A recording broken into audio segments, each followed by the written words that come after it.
খারিজি মাদ্রাসার আড়ালেই চলে জঙ্গি তৈরির কারবার। কি শিক্ষা দেওয়া হয় ওখানে, এটা তুলে দেওয়া উচিত। एक हफ्ते से अजान बंद है। नौशाद सिद्दीकी आरएसएस दलाल, आरएसएस এর দালাল। তাদেরকে আবার বলে বিজেপি দালাল, ওদের জন্ম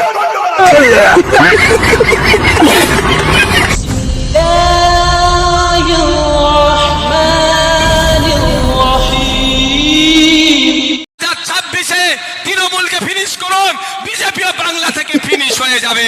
তাই আপনাদের বলবো, যদি আপনারা দায়িত্ব নেন। ঠিক এইভাবে বাংলার কিছু শ্রেণীর মুসলমানকে বোকা বানিয়ে কি সুদিন এনেছে তোমাদের ভাইজান, তোমাদের দুটো মসিহা, সেই সুদিনগুলো একটা একটা করে দেখো। মাদ্রাসা এবং এই খারিজি মাদ্রাসার আড়ালেই চলে জঙ্গি তৈরির কারবার।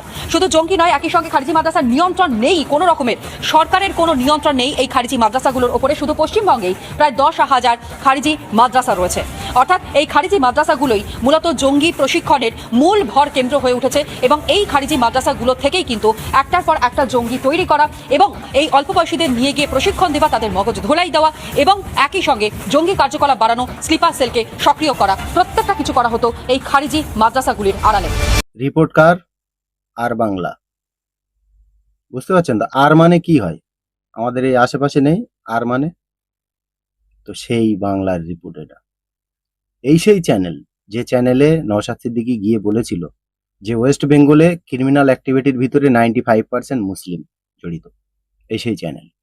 মাদ্রাসায় আতঙ্কবাদী তৈরি হয়, মাদ্রাসায় জঙ্গি তৈরি হয়, এই কমন সেন্সগুলো নিয়ে যারা পৃথিবীর বুকে বেঁচে আছে তারা মানুষ বলে গ্রহণযোগ্য না সমাজ।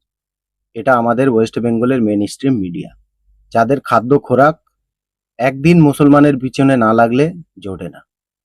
আজকে শুধু ওয়েস্ট বেঙ্গলে না, সারা ভারতবর্ষে যদি একটা মুসলমান না থাকতো তাহলে আমাদের এই দেশের দালাল মিডিয়া, গদি মিডিয়াগুলোর খাওয়া হতো না। কাদের নিয়ে কথা বলতো তারা? এই একটা সুদিন আপনাদের ভাইজান নিয়ে এসছে।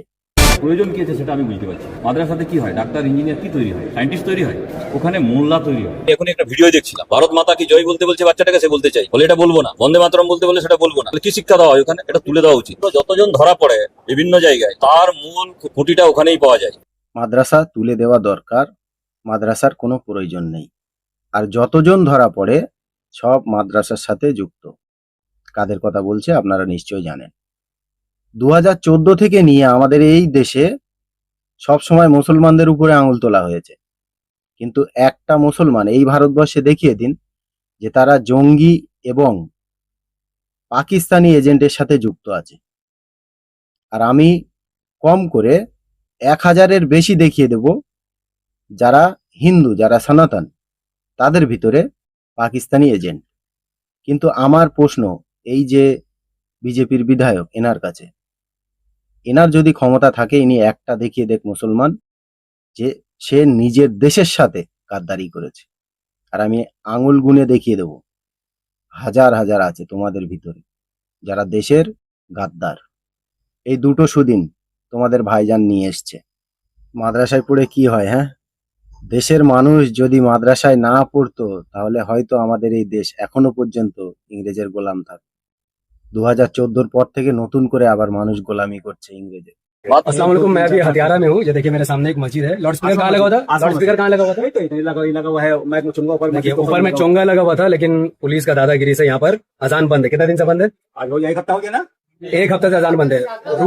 रूल है कि 55 डेसिबल से ज्यादा नहीं होना चाहिए रात में और दिन में। लेकिन पुलिस वाला आकर के हड़का उड़का के क्या नहीं किया, माइक उतरवा दिया। इन लोगों को बुला के ऑफिस में बुलाया। अब शुभेंदु अधिकारी को इसका डिसाइड करना है, डिस्क्रिमिनेशन से बंगाल चलेगा या फिर गुंडागर्दी से चलेगा। এখন আপনারাই জিজ্ঞেস করেন জান্নাতি দলের ওই নতুন এমএলএ কে। উনি তো বলেছিল মসজিদ থেকে মাইক নামানোর অধিকার কারণ নেই। তো এগুলো কি হচ্ছে? এটাও একটা সুদিন যে তোমাদের ভাইজান নিয়ে এসছে। বাংলায় মুসলিম জাতির যে সুদিন, সেই সুদিনের ভিতরে কিছু সুদিন আমি একসাথে গোনাচ্ছি, আপনারা গোনেন ভালো করে।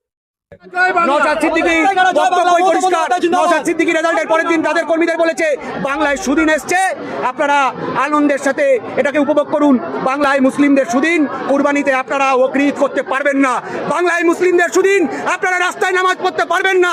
বাংলার মুসলিমদের সুদিন, আপনাদের ঘরবাড়ি বুলডোজার দিয়ে ভেঙে দেওয়া হবে আর আপনাদের পাকিস্তানি এবং বাংলাদেশি আখ্যা দেওয়া হবে। এটাই বাংলায় মুসলিমদের সুদিন। বিজেপির দালাল আপনারা পরিষ্কার হয়েছে যে নওশাদ সিদ্দিকী এবং হুমায়ুন কবির এই দুজন মিলে ভোটের আগে কি করেছে?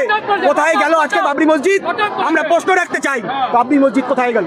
নওশাদ সিদ্দিকীর হসপিটাল কোথায় গেল? তার নলেজ সিটি কোথায় গেল? আজকে মানুষ প্রশ্ন করছে, মানুষের প্রশ্নের জবাব আগামী তারিখে দিতে হবে। নওশাদ সিদ্দিকী আরএসএস দালাল, আরএসএস এর দালাল। আপনারা দেখবেন নওশাদ সিদ্দিকীকে। অবৈধ সন্তান আছে যারা আমাদেরকে আবার বলে বিজেপি ওদের জন্ম